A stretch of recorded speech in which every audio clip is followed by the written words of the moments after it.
Neighbor Kamal Majumdar has been arrested in connection with the murder of Fajar Ali, who was found dead in his house near the Assam Rifles camp in Udaipur on Friday. Accused Kamal Majumdar was presented to the court on Saturday by asking remand. Neighbor Kamal Majumdar has been arrested in connection with the murder of Fajar Ali, who was found dead in his house near the Assam Rifle camp in Udaipur on Friday. After the body was recovered, the police launched an investigation into the incident. After the initial investigation, the police arrested Kamal Majumdar, the neighbor of the deceased Fajar Ali.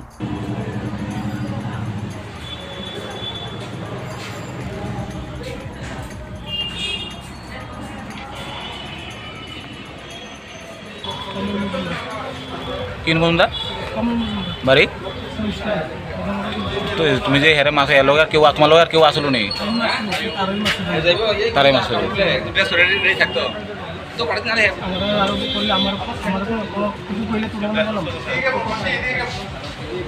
The Arkepur police station on Saturday submitted a police remand application and handed over the arrested Kamal Majumdar to the court. Reported by Rajiv from Udaipur, Chini, Khorang.